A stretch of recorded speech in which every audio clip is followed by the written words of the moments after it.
ਅੱਜ ਅਸੀਂ ਕਰਾਂਗੇ ਪੰਜਾਬ ਸਕੂਲ ਸਿੱਖਿਆ ਬੋਰਡ ਦੀ ਪੰਜਾਬੀ ਦਾ ਪਾਠ ਨੰਬਰ 20 ਤੇ ਪਾਠ ਦਾ ਨਾਮ ਹੈ ਈਦਗਾਹ। ਬੱਚਿਓ, ਇਹ ਕਹਾਣੀ ਹੈ ਅਤੇ ਇਸ ਕਹਾਣੀ ਨੂੰ ਮੁਨਸ਼ੀ ਪ੍ਰੇਮ ਚੰਦ ਜੀ ਨੇ ਲਿਖਿਆ ਹੋਇਆ ਹੈ। ਇਸ ਕਹਾਣੀ ਦੇ ਵਿੱਚ ਈਦਗਾਹ ਦਾ ਤਿਉਹਾਰ ਬਾਰੇ ਦੱਸਿਆ ਗਿਆ ਹੈ, ਜੋ ਕਿ ਮੁਸਲਮਾਨਾਂ ਦਾ ਤਿਉਹਾਰ ਹੈ ਅਤੇ ਬੱਚੇ ਬਹੁਤ ਖੁਸ਼ ਹਨ। ਇਹ ਕਹਾਣੀ ਇੱਕ ਹਾਮਿਦ ਨਾਮ ਦੇ ਲੜਕੇ ਦੀ ਅਤੇ ਉਸ ਦੀ ਦਾਦੀ ਦੀ ਹੈ। ਅਸੀਂ ਇਸ ਕਹਾਣੀ ਨੂੰ ਪੜ੍ਹਦੇ ਹਾਂ। ਰਮਜ਼ਾਨ ਦੇ ਪੂਰੇ 30 ਰੋਜ਼ਿਆਂ ਤੋਂ ਮਗਰੋਂ ਈਦ ਆਈ ਹੈ। ਤੇ ਬੱਚਿਓ, ਰਮਜ਼ਾਨ ਦਾ ਇੱਕ ਮਹੀਨਾ ਹੁੰਦਾ ਹੈ ਜਿਸ ਮਹੀਨੇ ਦੇ ਵਿੱਚ ਮੁਸਲਮਾਨ ਲੋਕ ਪੂਰਾ ਮਹੀਨਾ ਵਰਤ ਰੱਖਦੇ ਨੇ, ਠੀਕ ਹੈ।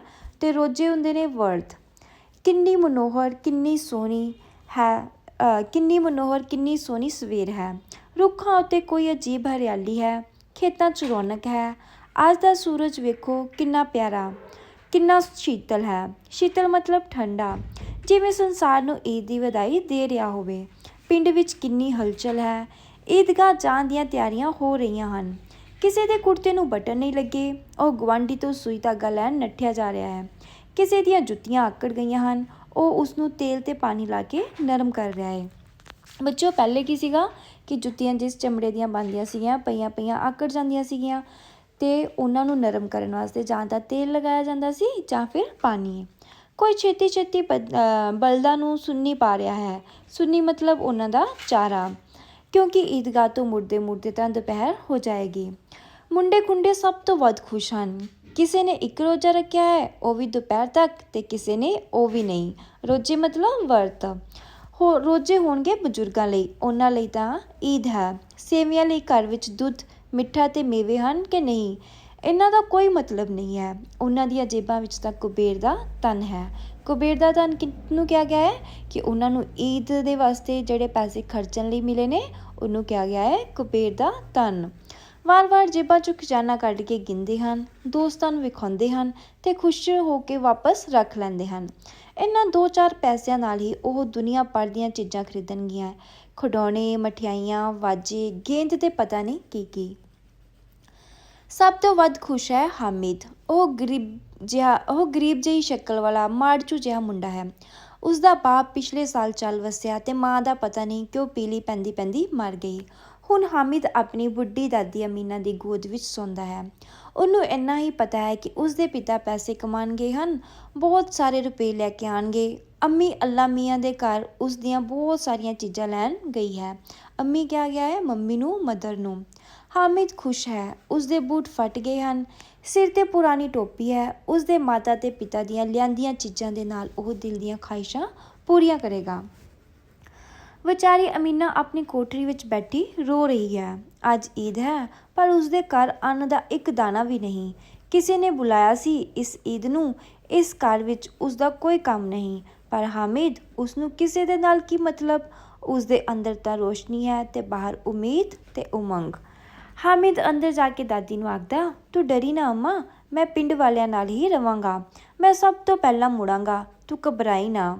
ਪਰ ਅਮੀਨਾ ਦੇ ਖੋਹ ਪੈ ਰਹੀ ਹੈ। ਖੋਹ ਪੈਣ ਦਾ ਮਤਲਬ ਕਿ ਅਮੀਨਾ ਡਰ ਰਹੀ ਹੈ ਕਿ ਉਹ ਛੋਟੇ ਬੱਚੇ ਨੂੰ ਇਕੱਲਿਆਂ ਮੇਲੇ ਭੇਜ ਰਹੀ ਹੈ। ਪਿੰਡ ਦੇ ਸਾਰੇ ਬੱਚੇ ਆਪਣੇ ਆਪਣੇ ਬਾਪਾਂ ਨਾਲ ਜਾ ਰਹੇ ਹਨ। ਕੀ ਹਾਮਿਦ ਇਕੱਲਾ ਜਾਵੇਗਾ? ਇਸ ਭੀੜ ਭੜੱਕੇ ਵਿੱਚ ਜੇ ਕਿਧਰੇ ਗੁੰਮ ਜਾਵੇ ਤਾਂ ਕੀ ਹੋਵੇਗਾ? ਨਹੀਂ, ਮੈਂ ਇਸ ਨੂੰ ਇਕੱਲਾ ਨਹੀਂ ਜਾਣ ਦੇਵਾਂਗੀ। ਛੋਟਾ ਜਿਹਾ ਤਾਂ ਹੈ, ਜੇ ਪੈਰਾਂ ਵਿੱਚ ਛਾਲੇ ਪੈ ਗਏ। ਪਰ ਜੇ ਉਹ ਆਪ ਚਲੀ ਗਈ ਤਾਂ ਸੇਵੀਆਂ ਕੌਣ ਬਣਾਊਗਾ? ਭੁੱਖਾ ਪਿਆਸਾ ਦੁਪਹਿਰ ਨੂੰ ਮੁੜੇਗਾ। ਕੀ ਉਹ ਉਸ ਲਈ ਉਦੋਂ ਸੇਵੀਆਂ ਬਣਾਉਣ ਬੈਠੇਗੀ? ਰੋਣਾ ਤਾਂ ਇਹ ਸੀ ਕਿ ਉਸ ਕੋਲ ਪੈਸੇ ਵੀ ਨਹੀਂ ਹਨ। ਉਸਨੇ ਕੁਝ ਕੱਪੜੇ ਸੀਤੇ ਸਨ, ਲੈ ਦੇ ਕੇ ਇੱਕ ਅਠੰਨੀ ਬਚੀ ਸੀ, ਪਰ ਉਹ ਬਚਾਈ ਹੋਈ ਅਠੰਨੀ ਵੀ ਦੁੱਧ ਵਾਲੀ ਨੂੰ ਦੇਣੀ ਪੈ ਗਈ। ਹੁਣ ਉਹ ਕੀ ਕਰੇ? ਹਾਮਿਦ ਲਈ ਜੇ ਹੋਰ ਕੁਝ ਨਹੀਂ ਤਾਂ 2 ਪੈਸਿਆਂ ਦਾ ਦੁੱਧ ਤਾਂ ਚਾਹੀਦਾ ਹੀ ਹੈ ਨਾ। ਪਰ ਉਸ ਕੋਲ 2 ਆਨੇ ਹੀ ਬਚੇ ਸਨ। 3 ਪੈਸੇ ਹਾਮਿਦ ਦੇ ਖਿੱਸੇ ਵਿੱਚ ਤੇ 5 ਪੈਸੇ ਉਸਦੇ ਆਪਣੇ ਬਟੂਏ ਵਿੱਚ। ਇਹੀ ਤਾਂ ਉਸਦੀ ਕੁੱਲ ਪੂੰਜੀ ਹੈ। ਤੇ ਈਦ ਦਾ ਤਿਉਹਾਰ ਅੱਲਾ ਹੀ ਬੇੜਾ ਪਾਰ ਕਰੇਗਾ। ਪਿੰਡ ਤੋਂ ਮੇਲੇ ਲਈ ਲੋਕ ਤੁਰੇ ਤਾਂ ਹਾਮਿਦ ਵੀ ਉਹਨਾਂ ਨਾਲ ਜਾ ਰਿਹਾ ਸੀ। ਕਦੀ ਸਾਰੇ ਭੱਜ ਕੇ ਅੱਗੇ ਨਿਕਲ ਜਾਂਦੇ, ਫਿਰ ਕਿਸੇ ਰੁੱਖ ਹੇਠਾਂ ਖੜੇ ਹੋ ਕੇ ਨਾਲ ਵਾਲਿਆਂ ਦਾ ਇੰਤਜ਼ਾਰ ਕਰਨ ਲੱਗ ਜਾਂਦੇ। ਸ਼ਹਿਰ ਦਾ ਇਲਾਕਾ ਸ਼ੁਰੂ ਹੋ ਗਿਆ। ਸ਼ਹਿਰ ਦੇ ਦੋਵੇਂ ਪਾਸੇ ਅਮੀਰਾਂ ਦੇ ਬਗੀਚੇ ਹਨ। ਵੱਡੀਆਂ ਇਮਾਰਤਾਂ ਆਉਣ ਲੱਗੀਆਂ। ਇਮਾਰਤਾਂ ਮਤਲਬ ਬਿਲਡਿੰਗਸ। ਇਹ ਅਦਾਲਤ ਹੈ, ਇਹ ਕਾਲਜ ਹੈ, ਇਹ ਕਲੱਬ ਘਰ ਹੈ। ਅੱਗੇ ਗਏ ਤਾਂ ਮਠਿਆਈਆਂ ਦੀਆਂ ਦੁਕਾਨਾਂ ਸ਼ੁਰੂ ਹੋਈਆਂ। ਅੱਜ ਖੂਬ ਸੱਜੀਆਂ ਹੋਈਆਂ ਸਨ। ਇਹ ਪੁਲਿਸ ਲਾਈਨ ਹੈ। ਇੱਥੇ ਪੁਲਿਸ ਵਾਲੇ ਕਵਾਇਤ ਕਰਦੇ ਹਨ। ਲੈਫਟ ਰੈਟ ਫਾਰਮ ਫੂ ਹੱਪ। ਰਾਤ ਨੂੰ ਵਿਚਾਰੇ ਫਿਰ ਕੇ ਪਹਿਰਾ ਦਿੰਦੇ ਨੇ, ਨਹੀਂ ਤਾਂ ਚੋਰੀਆਂ ਹੋ ਜਾਣ। ਹੁਣ ਵਸੋਂ ਸੰਘਣੀ ਹੋਣੀ ਸ਼ੁਰੂ ਹੋ ਗਈ ਸੀ। ਵਸੋਂ ਮਤਲਬ ਕਿ ਲੋਕਾਂ ਦਾ ਜਿਹੜਾ ਇਕੱਠ ਸੀ ਉਹ ਜ਼ਿਆਦਾ ਹੋਣਾ ਸ਼ੁਰੂ ਹੋ ਗਿਆ ਸੀਗਾ, ਕਿ ਜਿਹੜੇ ਮੇਲੇ ਨੂੰ ਲੋਕ ਜਾ ਰਹੇ ਸੀ ਉਹ ਹੁਣ ਜ਼ਿਆਦਾ ਗਿਣਤੀ ਦੇ ਵਿੱਚ ਦਿਖਣੇ ਸ਼ੁਰੂ ਹੋ ਗਏ ਸੀ। ਈਦਗਾਹ ਨੂੰ ਜਾਂਦੀਆਂ ਟੋਲੀਆਂ ਨਜ਼ਰ ਆਉਣ ਲੱਗੀਆਂ। ਇੱਕ ਤੋਂ ਵੱਧ ਭੜਕੀਲੇ ਕੱਪੜੇ ਪਾਈ, ਕੋਈ ਟਾਂਗੇ ਉੱਤੇ ਸਵਾਰ, ਕੋਈ ਮੋਟਰ ਉੱਤੇ। ਸਭਨਾਂ ਦੇ ਅਤਰ ਛਿੜਕੇ ਹੋਏ। ਅਤਰ ਮਤਲਬ ਪਰਫਿਊਮ। ਸਾਰਿਆਂ ਦੇ ਦਿਲ ਚਾਵਾਂ ਨਾਲ ਭਰੇ ਹੋਏ। ਪੇਂਡੂਆਂ ਦਾ ਇਹ ਛੋਟਾ ਜਿਹਾ ਟੋਲਾ ਆਪਣੇ ਆਪ ਵਿੱਚ ਮਗਨ, ਚੁਫੇਰੇ ਤੋਂ ਬੇਖਬਰ ਆਰਾਮ ਨਾਲ ਤੁਰਿਆ ਜਾ ਰਿਹਾ ਸੀ। ਚੁਫੇਰਾ ਹੁੰਦਾ ਹੈ ਆਲਾ ਦੁਆਲਾ। ਈਦਗਾਹ ਨਜ਼ਰ ਆਈ। ਉੱਥੇ ਇਮਲੀ ਦੇ ਦਰਖਤ ਦੀ ਛਾਂ ਹੈ। ਹੇਠਾਂ ਖੁੱਲ੍ਹਾ ਪੱਕਾ ਫਰਸ਼ ਹੈ ਜਿਸ 'ਤੇ ਦਰੀਆਂ ਵਿਛੀਆਂ ਹੋਈਆਂ ਹਨ। ਨਮਾਜ਼ੀਆਂ ਦੀਆਂ ਲਾਈਨਾਂ ਇੱਕ ਦੇ ਪਿੱਛੇ ਇੱਕ ਪਤਾ ਨਹੀਂ ਕਿੱਥੋਂ ਤੱਕ ਚਲੀਆਂ ਗਈਆਂ ਸਨ। ਅਤੇ ਬੱਚਿਓ, ਈਦ ਵਾਲੇ ਦਿਨ ਕੀ ਹੁੰਦਾ ਹੈ ਕਿ ਲੋਕ ਸਾਰੇ ਇਕੱਠੇ ਹੋ ਕੇ ਨਮਾਜ਼ ਪੜ੍ਹਦੇ ਨੇ ਅਤੇ ਉਸ ਤੋਂ ਬਾਅਦ ਇੱਕ ਦੂਸਰੇ ਨੂੰ ਗਲੇ ਲਗਾਉਂਦੇ ਨੇ। ਪੱਕੇ ਫਰਸ਼ ਦੇ ਪਿੱਛੇ ਜਿੱਥੇ ਦਰੀ ਵੀ ਨਹੀਂ ਸੀ ਵਿਛੀ ਹੋਈ, ਕਈ ਕਤਾਰਾਂ ਖੜ੍ਹੀਆਂ ਹਨ। ਨਵੇਂ ਆਉਣ ਵਾਲੇ ਆ ਕੇ ਪਿਛਲੀ ਕਤਾਰਾਂ ਵਿੱਚ ਖੜੋ ਜਾਂਦੇ ਨੇ। ਅੱਗੇ ਥਾਂ ਨਹੀਂ। ਇੱਥੇ ਕੋਈ ਅਮੀਰੀ ਤੇ ਦਰਜਾ ਨਹੀਂ ਵੇਖਦਾ। ਇਸਲਾਮ ਦੀਆਂ ਨਜ਼ਰਾਂ ਵਿੱਚ ਸਭ ਬਰਾਬਰ ਹਨ। ਇਹਨਾਂ ਪੇਂਡੂਆਂ ਨੇ ਵਜੂ ਕੀਤਾ ਕਿ ਕਤਾਰ ਵਿੱਚ ਸ਼ਾਮਿਲ ਹੋ ਗਏ। ਕਿੰਨਾ ਸੋਹਣਾ ਪ੍ਰਬੰਧ ਹੈ। ਤਰਤੀਬ ਦਿੱਤੀ ਹੋਈ ਜਮਾਤ ਹੈ।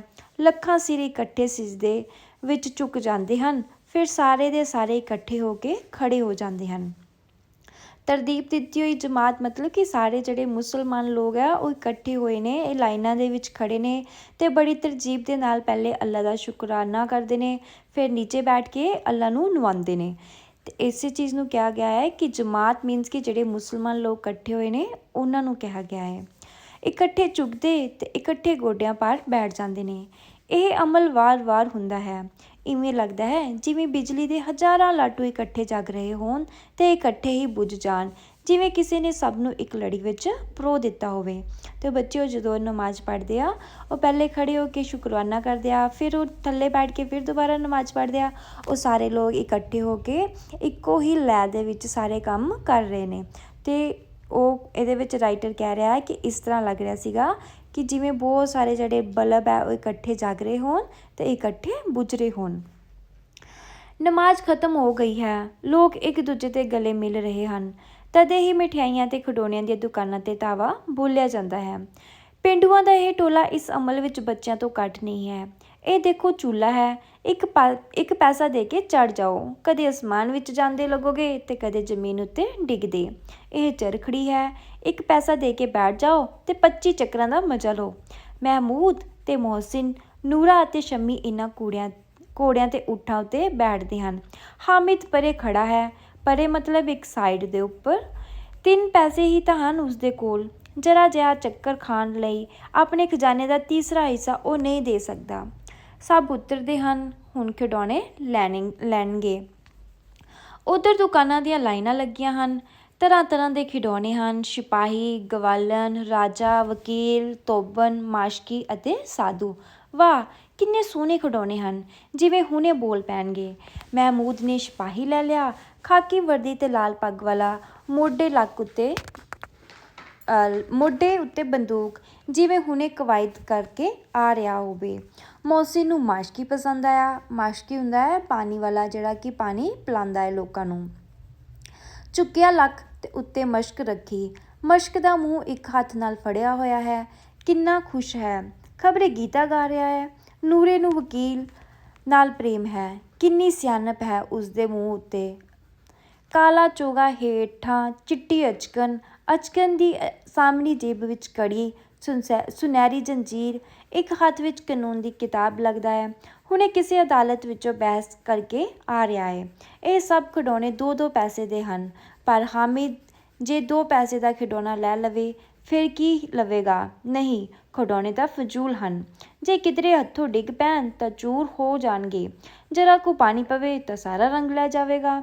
ਇਹੋ ਜਿਹੇ ਖਿਡੌਣੇ ਲੈ ਕੇ ਕੀ ਕਰਾਂਗਾ? ਮੋਹਸਿਨ ਆਖਦਾ ਹੈ, ਮਾਸ਼ਕੀ ਰੋਜ਼ ਪਾਣੀ ਦੇਣ ਜਾਊਗਾ, ਸਵੇਰੇ ਸ਼ਾਮ। ਮਹਿਮੂਦ ਬੋਲਿਆ, ਅਤੇ ਮੇਰਾ ਸਿਪਾਹੀ ਘਰ ਦਾ ਪਹਿਰਾ ਦਊਗਾ। ਕੋਈ ਚੋਰ ਆਊ ਤਾਂ ਝੱਟ ਬੰਦੂਕ ਦਾ ਫਾਇਰ ਕਰ ਦੇਵੇਗਾ।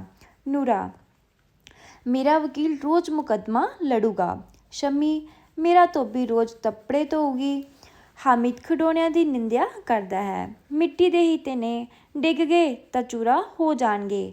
ਪਰ ਲਲਚਾਈਆਂ ਨਜ਼ਰਾਂ ਨਾਲ ਖਿਡੌਣਿਆਂ ਵੱਲ ਵੇਖ ਰਿਹਾ ਹੈ ਅਤੇ ਚਾਹੁੰਦਾ ਹੈ ਕਿ ਕੁਝ ਉਹਨਾਂ ਨੂੰ ਫੜ ਸਕਦਾ। ਉਹਦੇ ਹੱਥ ਅਣਜਾਣੇ ਹੀ ਵੱਧਦੇ ਹਨ, ਪਰ ਮੁੰਡੇ ਇੰਨੇ ਤਿਆਗੀ ਨਹੀਂ ਹੁੰਦੇ, ਖਾਸ ਕਰਕੇ ਜਦੋਂ ਸ਼ੌਂਕ ਨਵਾਂ ਹੋਵੇ। ਹਾਮਿਦ ਲਲਚਾਉਂਦਾ ਰਹਿ ਜਾਂਦਾ ਹੈ। ਖਿਡੌਣਿਆਂ ਤੋਂ ਬਾਅਦ ਮਿਠਾਈਆਂ ਦੀ ਵਾਰੀ ਆਈ। ਕਿਸੇ ਨੇ ਰਿਓੜੀਆਂ ਲੈ ਲਈਆਂ, ਕਿਸੇ ਨੇ ਸੋਹਨ ਹਲਵਾ ਮਜ਼ੇ ਨਾਲ ਖਾ ਰਹੇ ਨੇ। ਹਾਮਿਦ ਬਰਾਦਰੀ ਤੋਂ ਅੱਡ ਹੈ। ਬਰਾਦਰੀ ਮਤਲਬ ਕਿ ਉਹ ਜਿਹੜੇ ਫਰੈਂਡਸ ਦਾ ਗਰੁੱਪ ਹੈ ਉਹਦੇ ਤੋਂ ਵੱਖਰਾ ਵਾ।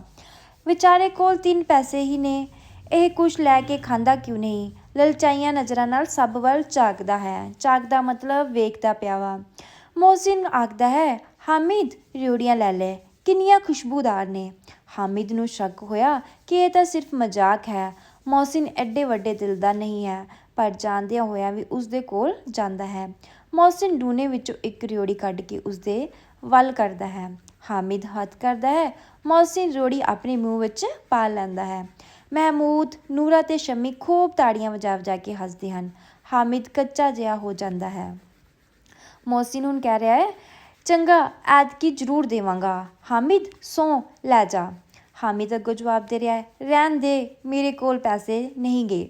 ਸ਼ਮੀ ਕਹਿ ਰਿਹਾ, 3 ਪੈਸੇ ਹੀ ਤਾਂ ਹੈਗੇ, 3 ਪੈਸਿਆਂ ਨਾਲ ਕੀ ਲਏਗਾ? ਤੇ ਮਹਿਮੂਦ ਕਹਿ ਰਿਹਾ ਹੈ, ਮੈਥੋਂ ਗੁਲਾਬ ਜਾਮੁਨ ਲੈ ਜਾ ਹਾਮਿਦ। ਮੋਹਸਿਨ ਸ਼ਰਾਰਤੀ ਹੈ। ਹਾਮਿਦ ਕਹਿ ਰਿਹਾ, ਮਿਠਾਈ ਕਿਤੇ ਬੜੀ ਵੱਡੀ ਚੀਜ਼ ਹੈ, ਕਿਤਾਬ ਵਿੱਚ ਇਸ ਦੀਆਂ ਬੁਰਾਈਆਂ ਲਿਖੀਆਂ ਨੇ। ਮੋਹਸਿਨ ਕਹਿ ਰਿਹਾ, ਪਰ ਅੰਦਰੋਂ ਤਾਂ ਆਖਦਾ ਹੋਵੇਗਾ ਕਿ ਜੇ ਕੁਛ ਮਿਲ ਜਾਏ ਤਾਂ ਖਾ ਲਵਾਂ, ਆਪਣੇ ਪੈਸੇ ਕਿਉਂ ਨਹੀਂ ਕੱਢਦਾ? ਮਹਿਮੂਦ ਕਹਿ ਰਿਹਾ ਹੈ, ਅਸੀਂ ਸਮਝਦੇ ਹਾਂ ਇਸ ਦੀ ਚਲਾਕੀ, ਜਦੋਂ ਸਾਡੇ ਪੈਸੇ ਖਤਮ ਹੋ ਜਾਣਗੇ ਤਾਂ ਸਾਨੂੰ ਲਲਚਾ ਕੇ ਆਪ ਖਾਵੇਗਾ। ਮਠਿਆਈਆਂ ਤੋਂ ਮਗਰੋਂ ਕੁਛ ਦੁਕਾਨਾਂ ਲੋਹੇ ਦੀਆਂ ਚੀਜ਼ਾਂ ਦੀਆਂ ਹਨ। ਮੁੰਡਿਆਂ ਲਈ ਉੱਥੇ ਕੋਈ ਖਿੱਚ ਨਹੀਂ ਸੀ। ਉਹ ਅੱਗੇ ਤੁਰ ਗਏ। ਹਾਮਿਦ ਲੋਹੇ ਵਾਲੀ ਦੁਕਾਨ 'ਤੇ ਰੁਕ ਜਾਂਦਾ ਹੈ। ਉੱਥੇ ਚਿਮਟੇ ਪਏ ਹਨ। ਉਸਨੂੰ ਖਿਆਲ ਆਇਆ, ਦਾਦੀ ਕੋਲ ਚਿਮਟਾ ਨਹੀਂ ਹੈ। ਤਵੇ ਤੋਂ ਰੋਟੀ ਲਾਉਂਦਿਆਂ ਉਸਦਾ ਹੱਥ ਸੜ ਜਾਂਦਾ ਹੈ। ਜੇਕਰ ਉਹ ਚਿਮਟਾ ਲਿਜਾ ਕੇ ਦਾਦੀ ਨੂੰ ਦੇ ਦੇਵੇ, ਉਹ ਕਿੰਨੀ ਖੁਸ਼ ਹੋਵੇਗੀ। ਉਸਦੀਆਂ ਉਂਗਲਾਂ ਕਦੇ ਨਹੀਂ ਸੜਨਗੀਆਂ। ਘਰ ਵਿੱਚ ਕੰਮ ਦੀ ਚੀਜ਼ ਆ ਜਾਵੇਗੀ। ਖਿਡੌਣਿਆਂ ਦਾ ਕੀ ਹੈ, ਫਜ਼ੂਲ ਖਰਚ ਕਰਨੇ ਹੈ। ਕੁਝ ਚਿਰ ਹੀ ਚਾਅ ਹੁੰਦਾ ਹੈ, ਫਿਰ ਖਿਡੌਣਿਆਂ ਵੱਲ ਕੋਈ ਝਾਕਦਾ ਵੀ ਨਹੀਂ। ਇਹ ਤਾਂ ਘਰ ਪਹੁੰਚਦਿਆਂ ਹੀ ਟੁੱਟ ਭੱਜ ਜਾਣਗੇ, ਜਾਂ ਛੋਟੇ ਬੱਚੇ ਜੋ ਈਦਗਾਹ ਨਹੀਂ ਜਾ ਸਕਦੇ, ਜਿੱਦ ਕਰਕੇ ਲੈ ਲੈਣਗੇ ਤੇ ਤੋੜ ਦੇਣਗੇ। ਚਿਮਟਾ ਕਿੰਨੇ ਕੰਮ ਦੀ ਚੀਜ਼ ਹੈ। ਤਵੇ ਤੋਂ ਰੋਟੀਆਂ ਲਾ ਲਓ, ਚੁੱਲ੍ਹੇ 'ਚ ਸੇਕ ਲਓ, ਕੋਈ ਅੱਗ ਮੰਗਣ ਆਏ ਝਟਪਟ ਚੁੱਲ੍ਹੇ 'ਚੋਂ ਕੱਢ ਕੇ ਦੇ ਦਿਓ। ਵਿਚਾਰੀ ਅੰਮਾਂ ਨੂੰ ਕਿੱਥੇ ਇੰਨੀ ਵੇਲ ਕਿ ਬਾਜ਼ਾਰ ਜਾਏ, ਨਾਲੇ ਇੰਨੇ ਪੈਸੇ ਹੀ ਕਦ ਹੁੰਦੇ ਹਨ, ਰੋਜ਼ ਹੱਥ ਸਾੜ ਲੈਂਦੀ ਹੈ। ਹਾਮਿਦ ਦੇ ਸਾਥੀ ਅੱਗੇ ਜਾ ਚੁੱਕੇ ਸਨ। ਦੇਖੋ ਕਿੰਨੇ ਲਾਲਚੀ ਨੇ, ਇੰਨੀਆਂ ਮਠਿਆਈਆਂ ਲਈਆਂ, ਮੈਨੂੰ ਕਿਸੇ ਨੇ ਇੱਕ ਵੀ ਨਹੀਂ ਦਿੱਤੀ। ਉੱਤੋਂ ਆਖਦੇ ਨੇ ਸਾਡੇ ਨਾਲ ਖੇਡੋ, ਮੇਰਾ ਇਹ ਕਰ ਦਿਓ, ਮੇਰਾ ਉਹ ਕਰ ਦਿਓ। ਹੁਣ ਜੇ ਕੋਈ ਕੰਮ ਕਰਨ ਲਈ ਆਖਿਆ ਤਾਂ ਪੁੱਛੂ ਉਹਨਾਂ ਨੂੰ, ਖਾਣ ਮਠਿਆਈਆਂ, ਆਪੇ ਚੇਟਕ ਲੱਗੂ। ਫੋੜੇ ਫਿੰਸੀਆਂ ਨਿਕਲਣਗੀਆਂ, ਫਿਰ ਚੁੱਕਣਗੇ ਘਰੋਂ ਪੈਸੇ ਤੇ ਖਾਣਗੇ ਛਿੱਤਰ। ਕਿਤਾਬ ਵਿੱਚ ਝੂਠੀਆਂ ਗੱਲਾਂ ਥੋੜ੍ਹੀਆਂ ਲਿਖੀਆਂ ਹੋਈਆਂ ਨੇ। ਮੇਰੀ ਜ਼ੁਬਾਨ ਕਿਉਂ ਖਰਾਬ ਹੋਵੇਗੀ? ਅੰਮਾ ਵੇਖਦਿਆਂ ਸਾਰ ਭੱਜ ਕੇ ਚਿਮਟਾ ਮੇਰੇ ਹੱਥੋਂ ਖੋਹ ਲਵੇਗੀ ਅਤੇ ਆਖੇਗੀ, ਮੇਰਾ ਪੁੱਤ ਅੰਮਾ ਲਈ ਚਮਟਾ ਲੈ ਕੇ ਆਇਆ ਹੈ, ਹਜ਼ਾਰਾਂ ਅਸੀਸਾਂ ਦੇਵੇਗੀ। ਇਹਨਾਂ ਖਿਡੌਣੇ ਲਿਆਉਣ ਵਾਲਿਆਂ ਨੂੰ ਕੌਣ ਅਸੀਸਾਂ ਦੇਗਾ? ਵੱਡਿਆਂ ਦੀਆਂ ਦਿੱਤੀਆਂ ਦੁਆਵਾਂ ਸਿੱਧੀਆਂ ਰੱਬ ਦੇ ਦਰਗਾਹ ਪਹੁੰਚਦੀਆਂ ਤੇ ਫੌਰਨ ਸੁਣੀਆਂ ਜਾਂਦੀਆਂ ਨੇ। ਰੱਬ ਦੇ ਦਰਗਾਹ ਮਤਲਬ ਕਿ ਰੱਬ ਦੇ ਦੁਆਰ, ਤੇ ਫੌਰਨ ਮਤਲਬ ਤੁਰੰਤ। ਉਸਨੇ ਦੁਕਾਨਦਾਰ ਨੂੰ ਪੁੱਛਿਆ, ਇਹ ਚਿਮਟਾ ਕਿੰਨੇ ਦਾ ਹੈ? ਦੁਕਾਨਦਾਰ ਨੇ ਉਸ ਵੱਲ ਵੇਖਿਆ ਤੇ ਨਾਲ ਕੋਈ ਵੱਡਾ ਨਾ ਹੋਣ ਕਰਕੇ ਆਖਣ ਲੱਗਾ, ਇਹ ਤੇਰੇ ਕੰਮ ਦੀ ਚੀਜ਼ ਨਹੀਂ ਬਈ, ਵਿਕਾਊ ਹੈ ਕਿ ਨਹੀਂ? ਵਿਕਾਊ ਕਿਉਂ ਨਹੀਂ ਹੈ? ਹੋਰ ਇੱਥੇ ਲੱਦ ਕੇ ਕਾਹਦੇ ਲਈ ਲਿਆਏ ਹਾਂ? ਫਿਰ ਦੱਸਦਾ ਕਿਉਂ ਨਹੀਂ ਕਿੰਨੇ ਦਾ ਹੈ? 6 ਪੈਸੇ ਲੱਗਣਗੇ। ਹਾਮਿਦ ਦਾ ਜੀ ਥੋੜ੍ਹਾ ਹੋ ਗਿਆ। ਠੀਕ ਦੱਸ। ਠੀਕ 5 ਪੈਸੇ ਲੱਗਣਗੇ। ਲੈਣਾ ਹੈ ਤਾਂ ਲੈ, ਨਹੀਂ ਖਿਸਕਦਾ ਹੋ ਮਤਲਬ ਇੱਥੋਂ ਚਲਾ ਜਾ। ਹਾਮਿਦ ਨੇ ਜਿਗਰਾ ਕਰਕੇ ਕਿਹਾ, 3 ਪੈਸੇ ਲੈਣੇ ਨੇ। ਇਹ ਆਖਦਾ ਹੋਇਆ ਉਹ ਅੱਗੇ ਤੁਰ ਗਿਆ ਕਿ ਦੁਕਾਨਦਾਰ ਨੇ ਕਿਤੇ ਘੁਰਕੇ ਨਾ, ਪਰ ਦੁਕਾਨਦਾਰ ਘੁਰਕ ਕੇ ਨਾ ਪਿਆ। ਘੁਰਕ ਕੇ ਮਤਲਬ ਕਿ ਡਾਂਟੇ ਨਾ, ਗੁੱਸਾ ਨਾ ਕਰੇ। बुला के चिमटा दे दिता ते पैसे लै लए। हामिद ने चिमटे ਨੂੰ ਇਉਂ ਮੋਢਿਆਂ ਤੇ ਰੱਖ ਲਿਆ ਜਿਵੇਂ ਬੰਦੂਕ ਹੋਵੇ ਤੇ ਸ਼ਾਨ ਨਾਲ ਆਕੜਦਾ ਹੋਇਆ ਸਾਥੀਆਂ ਕੋਲ ਆ ਗਿਆ। ਮੋਹਸਿਨ ਨੇ ਹੱਸਦੇ ਹੋਏ ਕਿਹਾ, ਆ ਚਿਮਟਾ ਕਾਹਦੇ ਲਈ ਹੈ? ਕਮਲਿਆ, ਇਹਨੂੰ ਕੀ ਕਰੇਗਾ? ਹਾਮਿਦ ਨੇ ਚਿਮਟਾ ਜ਼ਮੀਨ ਤੇ ਮਾਰਿਆ ਤੇ ਬੋਲਿਆ, ਜਰਾ ਆਪਣੀ ਮਾਸ਼ਕੀ ਤਾਂ ਸੁੱਟ ਕੇ ਵੇਖ, ਸਾਰੀਆਂ ਪਸਲੀਆਂ ਨਾ ਚੂਰ ਹੋ ਜਾਣ ਬੱਚੂ ਦੀਆਂ। ਮਹਿਮੂਦ, ਇਹ ਚਮਟਾ ਕੋਈ ਖਿਡੌਣਾ ਹੈ? ਹਾਮਿਦ ਕਹਿ ਰਿਹਾ ਹੈ, ਖਿਡੌਣਾ ਕਿਉਂ ਨਹੀਂ? ਮੋਢੇ ਤੇ ਰੱਖ ਲਓ ਤਾਂ ਬੰਦੂਕ ਬਣ ਜੇ, ਹੱਥ 'ਚ ਫੜ ਲਓ ਤੇ ਜਿਵੇਂ ਫਕੀਰਾਂ ਦਾ ਚਿਮਟਾ। ਜੇ ਚਾਹਵਾਂ ਤਾਂ ਇਸ ਨਾਲ ਡੰਡੇ ਦਾ ਕੰਮ ਵੀ ਲੈ ਸਕਦਾ। ਇੱਕੋ ਮਾਰ ਤਾਂ ਤੁਹਾਡੇ ਸਭ ਖਿਡੌਣਿਆਂ ਦੀ ਜਾਨ ਨਿਕਲ ਜਾਵੇ। ਤੁਹਾਡੇ ਖਿਡੌਣੇ ਕਿੰਨੇ ਵੀ ਜ਼ੋਰ ਲਾ ਕੇ ਮੇਰੇ ਚਿਮਟੇ ਦਾ ਵਾਲ ਵੀ ਵਿੰਗਾ ਨਹੀਂ ਕਰ ਸਕਦੇ। ਬਹਾਦਰ ਸ਼ੇਰ ਹੈ ਮੇਰਾ ਚਮਟਾ। ਸ਼ਮੀ ਬੋਲਿਆ, ਮੇਰੀ ਡਫਲੀ ਨਾਲ ਵਟਾ ਲੈ, 2 ਆਨਿਆਂ ਦੀ ਹੈ। ਡਫਲੀ ਹੁੰਦਾ ਹੈ ਬੱਚਿਓ ਥਾਲ, ਜਿਸ ਤਰ੍ਹਾਂ ਦਾ ਹੁੰਦਾ ਨਾ ਉਸ ਤਰ੍ਹਾਂ ਦੀ ਡਫਲੀ ਹੁੰਦੀ ਹੈ। ਜਿਸ ਤਰ੍ਹਾਂ ਅਸੀਂ ਢੋਲ ਵਜਾਉਂਦੇ ਹਾਂ ਉਸ ਤਰ੍ਹਾਂ ਹੀ ਡਫਲੀ ਨੂੰ ਵੀ ਬਜਾਇਆ ਜਾਂਦਾ ਹੈ, ਲੇਕਿਨ ਇਹ ਥਾਲ ਦੀ ਸ਼ੇਪ ਦੇ ਵਿੱਚ ਹੁੰਦੀ ਹੈ। ਬਸ ਇੱਕ ਚਿਮਟੇ ਦੀ ਨੋਕ ਲਾਓ, ਠੱਪ ਠੱਪ ਬੋਲਣ ਲੱਗੇ। ਮਾੜਾ ਜਿਹਾ ਪਾਣੀ ਲੱਗੇ ਤਾਂ ਬਸ ਖਤਮ। ਮੇਰਾ ਬਹਾਦਰ ਚਿਮਟਾ ਅੱਗ ਵਿੱਚ, ਪਾਣੀ ਵਿੱਚ, ਹਨੇਰੀ ਵਿੱਚ, ਤੂਫਾਨ ਵਿੱਚ ਡਟਿਆ ਰਹੇਗਾ। ਹੁਣ ਮੁੰਡਿਆਂ ਦੇ 2 ਗੁੱਟ ਬਣ ਗਏ। ਮਹਿਮੂਦ, ਮੋਹਸਿਨ, ਨੂਰਾ ਇੱਕ ਪਾਸੇ, ਹਾਮਿਦ ਇਕੱਲਾ ਦੂਜੇ ਪਾਸੇ। ਸ਼ਮੀ ਕਿਸੇ ਵੱਲ ਨਹੀਂ, ਜਿਸ ਨੂੰ ਜਿੱਦਾਂ ਵੇਖੇਗਾ ਉੱਧਰ ਹੀ ਹੋ ਜਾਵੇਗਾ। ਪਰ ਮੋਹਸਿਨ, ਮਹਿਮੂਦ ਅਤੇ ਨੂਰਾ 2 ਵਰੇ ਵੱਡੇ ਹੋਣ ਉੱਤੇ ਵੀ ਹਾਮਿਦ ਦੇ ਵਾਕਾਂ ਤੋਂ ਘਬਰਾ ਗਏ। ਵਾਕਾਂ ਤੋਂ ਮਤਲਬ ਜਿਹੜੀਆਂ ਹਾਮਿਦ ਗੱਲਾਂ ਬੋਲ ਰਿਹਾ ਸੀ ਨਾ, ਉਹਨਾਂ ਤੋਂ। ਤਰਕ ਤੇ ਸੱਚਾਈ ਉਸਦੇ ਨਾਲ ਹਨ। ਇੱਕ ਪਾਸੇ ਮਿੱਟੀ ਹੈ, ਦੂਸਰੇ ਪਾਸੇ ਲੋਹਾ, ਜੋ ਕਿ ਇਸ ਵਕਤ ਫੌਲਾਦ ਬਣਿਆ ਹੋਇਆ ਹੈ। ਮੋਹਸਿਨ ਨੇ ਸਿਰ ਤੋਂ ਪੈਰਾਂ ਤੱਕ ਦਾ ਜ਼ੋਰ ਲਾਇਆ, ਪਰ ਪਾਣੀ ਤਾਂ ਨਹੀਂ ਭਰ ਸਕਦਾ। ਹਾਮਿਦ ਨੇ ਚਿਮਟੇ ਨੂੰ ਖੜਾ ਕਰਕੇ ਕਿਹਾ, ਮਾਸ਼ਕੀ ਨੂੰ ਇੱਕ ਦਬਕਾ ਮਾਰੂ ਤਾਂ ਭੱਜਿਆ ਪਾਣੀ ਲੈ ਕੇ ਆਵੇਗਾ ਤੇ ਇਸ ਦੇ ਬੂਹੇ ਅੱਗੇ ਛਿੜਕਣ ਲੱਗੇਗਾ। ਮੋਹਸਿਨ ਹਾਰ ਗਿਆ, ਪਰ ਮਹਿਮੂਦ ਨੇ ਗੱਲ ਬਚਾਈ। ਜੇਕਰ ਬੱਚੂ ਜੀ ਫੜੇ ਜਾਣ ਤਾਂ ਅਦਾਲਤ ਵਿੱਚ ਬੰਨੇ ਫਿਰਨਗੇ, ਤਦ ਤਾਂ ਵਕੀਲ ਸਾਹਿਬ ਦੇ ਹੀ ਪੈਰੀ ਪੈਣਾ ਪਏਗਾ। ਹਾਮਿਦ ਇਸ ਠੋਸ ਦਲੀਲ ਦਾ ਜਵਾਬ ਨਹੀਂ ਦੇ ਸਕਿਆ। ਉਸਨੇ ਪੁੱਛਿਆ, ਇਸ ਨੂੰ ਫੜਨ ਕੌਣ ਆਵੇਗਾ? ਨੂਰਾ ਆਕੜ ਕੇ ਬੋਲਿਆ, ਇਹ ਸਿਪਾਹੀ ਵਾਲਾ ਬੰਦੂਕ। ਹਾਮਿਦ ਨੇ ਮੂੰਹ ਚਿੜਾ ਕੇ ਕਹਾ, ਇਹ ਵਿਚਾਰਾ ਇਸ ਰੁਸਤਮੇ ਹਿੰਦ ਨੂੰ ਫੜੇਗਾ? ਚੰਗਾ ਹੈ, ਹੁਣੇ ਕੋਲ ਹੋ ਜਾਏ, ਇਸ ਦੀ ਸੂਰਤ ਵੇਖ ਕੇ ਭੱਜ ਜਾਊ। ਫੜਨਾ ਕੀ ਹੈ ਵਿਚਾਰੇ ਨੇ? ਮੋਹਸਿਨ ਨੇ ਇੱਕ ਨਵੀਂ ਚੋਟ ਕੀਤੀ ਮਤਲਬ ਇੱਕ ਨਵੀਂ ਗੱਲ ਕੀਤੀ, ਚੁਭਵੀਂ ਗੱਲ ਕੀਤੀ। ਤੇਰੇ ਚਿਮਟੇ ਦਾ ਮੂੰਹ ਰੋਜ਼ ਅੱਗ ਵਿੱਚ ਸੜੇਗਾ। ਹਾਮਿਦ ਨੇ ਕਿਹੜੀ ਚੋਟ ਕੀਤੀ ਕਿ ਜਿਹੜਾ ਤੇਰਾ ਚਿਮਟਾ ਵਾ, ਇਹਦਾ ਤੇ ਜਿਹੜਾ ਮੂੰਹ ਆ ਰੋਜ਼ ਅੱਗ ਵਿੱਚ ਸੜੇਗਾ। ਹਾਮਿਦ ਕੋਲ ਜਵਾਬ ਤਿਆਰ ਸੀ। ਅੱਗ ਵਿੱਚ ਬਹਾਦਰੀ ਕੁੱਦਦੇ ਨੇ ਜਨਾਬ। ਤੇਰਾ ਆ ਵਕੀਲ, ਸਿਪਾਹੀ ਤੇ ਮਾਸ਼ਕੀ ਡਰਪੋਕ ਨੇ, ਸਭ ਕੜਾਂ 'ਚ ਵੜ ਜਾਣਗੇ। ਅੱਗ 'ਚ ਪੁੰਜੇ ਹੀ ਪਿਆ ਰਹੇਗਾ ਅਤੇ ਵਕੀਲ ਸਾਹਿਬ ਕੁਰਸੀ 'ਤੇ ਬੈਠਣਗੇ। ਹਾਮਿਦ ਨੂੰ ਜਵਾਬ ਨਾ ਸੁੱਝਿਆ ਤਾਂ ਉਸਨੇ ਟਕੌਂਸਲਾ ਮਾਰਿਆ, ਮੇਰਾ ਚਿਮਟਾ ਰਸੋਈ 'ਚ ਨਹੀਂ ਰਹੇਗਾ ਅਤੇ ਵਕੀਲ ਸਾਹਿਬ ਕੁਰਸੀ 'ਤੇ ਬੈਠਣਗੇ ਤਾਂ ਉਸਨੂੰ ਹੇਠਾਂ ਮਾਰੇਗਾ, ਉਹਨਾਂ ਦਾ ਕਾਨੂੰਨ ਢਿੱਡ ਵਿੱਚ ਵਾੜ ਦੇਵੇਗਾ। ਗੱਲ ਬਣੀ ਨਹੀਂ ਸੀ, ਪਰ ਕਾਨੂੰਨ ਨੂੰ ਢਿੱਡ ਵਿੱਚ ਵਾੜਨ ਵਾਲੀ ਗੱਲ ਜੰਮ ਗਈ। ਅਜਿਹੀ ਜੰਮੀ ਕਿ ਤਿੰਨੇ ਸੂਰਮੇ ਦੇਖਦੇ ਰਹਿ ਗਏ। ਹਾਮਿਦ ਨੇ ਮੈਦਾਨ ਜਿੱਤ ਲਿਆ। ਉਸਦਾ ਚਿਮਟਾ ਰੁਸਤਮੇ ਹਿੰਦ ਹੈ। ਹੁਣ ਇਸ ਗੱਲੋਂ ਮੋਹਸਿਨ, ਮਹਿਮੂਦ, ਨੂਰਾ, ਸ਼ਮੀ ਕਿਸੇ ਨੂੰ ਇਤਰਾਜ਼ ਨਹੀਂ ਹੋ ਸਕਦਾ। ਸੁਲਹ ਦੀਆਂ ਸ਼ਰਤਾਂ ਤੈਅ ਹੋ ਗਈਆਂ। ਮੋਹਸਿਨ ਨੇ ਕਿਹਾ, ਜਰਾ ਆਪਣਾ ਚਿਮਟਾ ਵਿਖਾ, ਅਸੀਂ ਵੀ ਵੇਖੀਏ। ਤੂੰ ਮੇਰਾ ਮਾਸ਼ਕੀ ਲੈ ਲੈ। ਮਹਿਮੂਦ ਤੇ ਨੂਰੇ ਨੇ ਆਪਣੇ ਆਪਣੇ ਖਿਡੌਣੇ ਪੇਸ਼ ਕੀਤੇ ਮਤਲਬ ਕਿ ਹਾਮਿਦ ਨੂੰ ਖੇਡਣ ਵਾਸਤੇ ਦਿੱਤੇ। ਹਾਮਿਦ ਨੂੰ ਇਹਨਾਂ ਸ਼ਰਤਾਂ ਮੰਨਣ ਵਿੱਚ ਕੋਈ ਇਤਰਾਜ਼ ਨਹੀਂ ਸੀ। ਚਿਮਟਾ ਵਾਰੀ ਸਾਰਿਆਂ ਨੇ ਟੋਹਿਆ ਤੇ ਉਹਨਾਂ ਦੇ ਖਿਡੌਣੇ ਹਾਮਿਦ ਨੇ ਵੇਖੇ। ਕਿੱਡੇ ਸੋਹਣੇ ਖਿਡੌਣੇ ਹਨ। ਹਾਮਿਦ ਨੇ ਹਾਰਨ ਵਾਲਿਆਂ ਦੇ ਹੰਝੂ ਪੂੰਝੇ। ਮੈਂ ਤਾਂ ਐਵੇਂ ਚੜਾ ਰਿਹਾ ਸੀ। ਤੇ ਹਾਮਿਦ ਆਪਣੇ ਹੁਣ ਦੋਸਤਾਂ ਨੂੰ ਕਹਿ ਰਿਹਾ ਹੈ ਹੰਝੂ ਪੂੰਝਣੇ ਮਤਲਬ ਕਿ ਉਹਨਾਂ ਨੂੰ ਦਿਲਾਸਾ ਦੇ ਰਿਹਾ ਕਿ ਮੈਂ ਤੁਹਾਨੂੰ ਐਵੇਂ ਹੀ ਚਿੜਾ ਰਿਹਾ ਸੀਗਾ, ਝੂਠੀ ਮੁੱਠੀ ਹੀ ਕਹਿ ਰਿਹਾ ਸੀ ਤੁਹਾਡੇ ਖਿਡੌਣਿਆਂ ਦੇ ਬਾਰੇ ਵਿੱਚ। ਸੱਚੀ ਆ ਲੋਹੇ ਦਾ ਚਿਮਟਾ ਇਹਨਾਂ ਖਿਡੌਣਿਆਂ ਦਾ ਭਲਾ ਕੀ ਮੁਕਾਬਲਾ ਕਰੇਗਾ? ਲੱਗਦਾ ਹੁਣੇ ਹੀ ਬੋਲੇ। ਪਰ ਮੋਹਸਿਨ ਦੀ ਪਾਰਟੀ ਨੂੰ ਇਸ ਦਿਲਾਸੇ ਨਾਲ ਤਸੱਲੀ ਨਾ ਮਿਲੀ। ਚਿਮਟੇ ਦਾ ਸਿੱਕਾ ਵਾਹਵਾ ਜੰਮ ਗਿਆ ਸੀ। ਸਿੱਕਾ ਜੰਮ ਜਾਣਾ ਮਤਲਬ ਕਿ ਚਿਮਟੇ ਦੀ ਸਾਰੀਆਂ ਜਿਹੜੀਆਂ ਸਿਫਤਾਂ ਸੁਣ ਕੇ ਸਾਰੇ ਜਿਹੜੇ ਫਰੈਂਡ ਸੀਗੇ ਉਹ ਚਿਮਟੇ ਨੂੰ ਹੀ ਸਹੀ ਕਹਿ ਰਹੇ ਸੀ। ਮੋਹਸਿਨ, ਕੀ ਇਹਨਾਂ ਖਿਡੌਣਿਆਂ ਲਈ ਸਾਨੂੰ ਕੋਈ ਅਸੀਸ ਨਹੀਂ ਦੇਵੇਗਾ? ਮਹਿਮੂਦ, ਅਸੀਸ ਭਾਲਦੇ ਜੁੱਤੀਆਂ ਨਾ ਬੈਣ, ਅੰਮਾ ਜ਼ਰੂਰ ਆਖੇਗੀ ਤੁਹਾਨੂੰ ਮੇਲੇ ਵਿੱਚ ਆਹ ਮਿੱਟੀ ਦੇ ਖਿਡੌਣੇ ਹੀ ਲੱਭੇ। ਹਾਮਿਦ ਨੂੰ ਇਹ ਮੰਨਣਾ ਪਿਆ ਕਿ ਖਿਡੌਣਿਆਂ ਨੂੰ ਵੇਖ ਕੇ ਕਿਸੇ ਦੀ ਮਾਂ ਇੰਨੀ ਖੁਸ਼ ਨਹੀਂ ਹੋਵੇਗੀ ਜਿੰਨੀ ਦਾਦੀ ਚਿਮਟੇ ਨੂੰ ਵੇਖ ਕੇ। ਰਾਹ ਵਿੱਚ ਮਹਿਮੂਦ ਨੂੰ ਭੁੱਖ ਲੱਗੀ। ਉਸਦੇ ਅੱਬਾ ਨੇ ਕੇਲੇ ਖਾਣ ਨੂੰ ਦਿੱਤੇ। ਮਹਿਮੂਦ ਨੇ ਸਿਰਫ ਹਾਮਿਦ ਨੂੰ ਹਿੱਸੇਦਾਰ ਬਣਾਇਆ। ਉਸਦੇ ਬਾਕੀ ਮਿੱਤਰ ਮੂੰਹ ਵੇਖਦੇ ਰਹਿ ਗਏ। ਇਹ ਉਸ ਚਿਮਟੇ ਦੀ ਕਰਾਮਾਤ ਸੀ, ਮਤਲਬ ਕਿ ਚਿਮਟੇ ਦੀ ਕਰਾਮਾਤ ਕਰਕੇ ਹਾਮਿਦ ਨੂੰ ਵੀ ਥੋੜ੍ਹਾ ਜਿਹਾ ਜਿਹੜਾ ਕੇਲਾ ਸੀਗਾ ਉਹ ਖਾਣ ਲਈ ਮਿਲ ਗਿਆ। 11 ਵਜੇ ਸਾਰੇ ਪਿੰਡ ਵਿੱਚ ਹਲਚਲ ਮਚ ਗਈ। ਮੇਲੇ ਵਾਲੇ ਆ ਗਏ।